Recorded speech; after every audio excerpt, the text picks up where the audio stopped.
Assalamualaikum warahmatullahi wabarakatuh.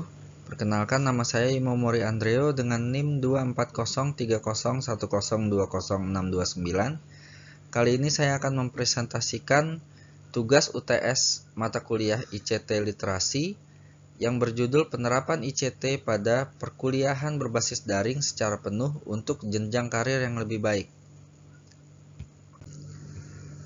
Penerapan ICT dalam pembelajaran daring.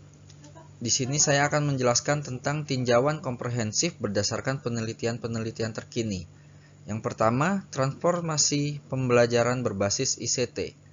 Studi oleh Wang et al. Tahun 2019 menunjukkan bahwa integrasi ICT dalam pembelajaran daring telah mentransformasi cara mahasiswa mempersiapkan karir mereka. Implementasi Learning Management System atau LMS yang sophisticated memungkinkan pelacakan kemajuan pembelajaran secara real-time dan personalisasi konten berdasarkan tujuan karir individual. Artificial Intelligence dalam pembelajaran daring. Chen dan Lee tahun 2021 mengungkapkan peran krusial AI dalam pembelajaran daring modern. Teknologi AI memungkinkan personalisasi pembelajaran berdasarkan analisis big data, prediksi tren karir, dan kebutuhan skill masa depan, serta adaptasi konten pembelajaran sesuai perkembangan industri. Selanjutnya, mobile learning dan fleksibilitas. Penelitian Rodriguez Garcia tahun 2020 mendemonstrasikan bahwa mobile learning telah menjadi komponen integral dalam pembelajaran daring. Teknologi mobile memungkinkan akses pembelajaran kapanpun dan dimanapun, mendukung konsep lifelong learning yang esensial untuk perkembangan karir berkelanjutan. Selanjutnya, integrasi career development tools. Kim et al. Tahun 2022 mengidentifikasi pentingnya mengintegrasikan career development tools dalam platform pembelajaran daring. Tools ini membantu mahasiswa mengidentifikasi pathway karir yang sesuai, gap skill, dan merencanakan pengembangan kompetensi. Selanjutnya, collaborative learning technologies. Studi longitudinal oleh Martinez dan Johnson tahun 2023 menunjukkan efektivitas kolaboratif learning technology dalam mempersiapkan mahasiswa untuk dunia kerja modern. Teknologi ini memfasilitasi project-based learning, virtual team collaboration, dan professional networking. Selanjutnya, assessment dan analytics. Zhang et al. Tahun 2021 menekankan peran learning analytics dalam mengoptimalkan pembelajaran daring untuk pengembangan karir. Sistem assessment modern menggunakan performance tracking, skill mapping, analytics untuk rekomendasi karir. Selanjutnya, virtual reality and augmented reality.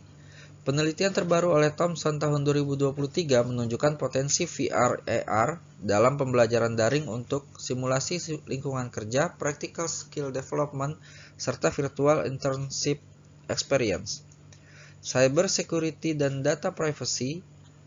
Liu and Smith 2022 menggarisbawahi pentingnya aspek keamanan dalam implementasi untuk pembelajaran daring, termasuk data protection, secure assessment system, preserving learning analytics. Selanjutnya, state of the art dan tren masa depan dalam penerapan ICT untuk pembelajaran daring.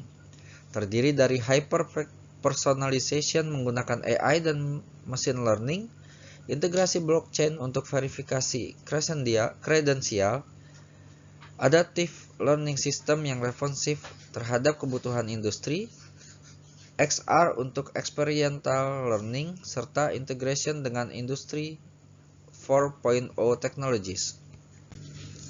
Selanjutnya saya akan membahas tahapan metodologi penelitian. Yang pertama, perumusan protokol penelitian.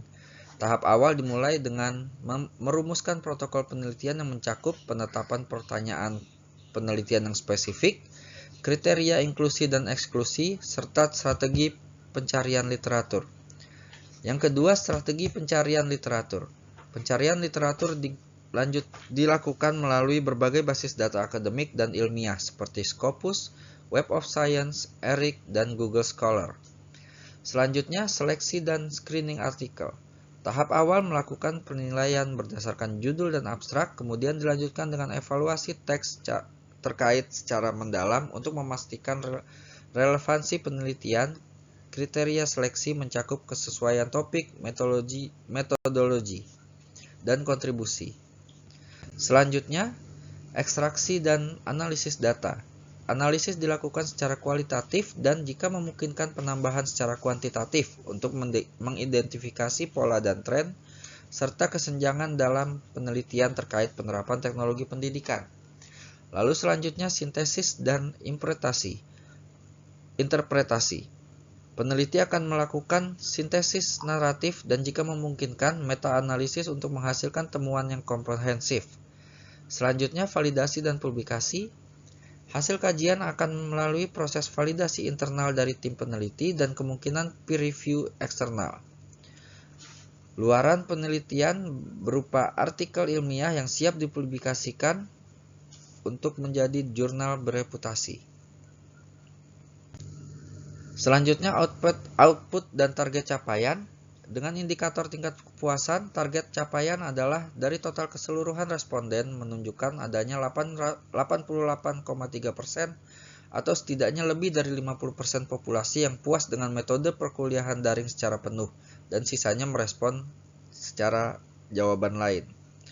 Lalu pemilihan media pembelajaran, responden dapat menunjukkan adanya preferensi platform atau Learning Management System LMS mana yang lebih mendominasi. Seperti contoh, yang pertama Zoom Meeting 50%, Google Meet 30%, WhatsApp 20%, dan lain-lainnya 10%. Selanjutnya jadwal kegiatan yang akan dilakukan.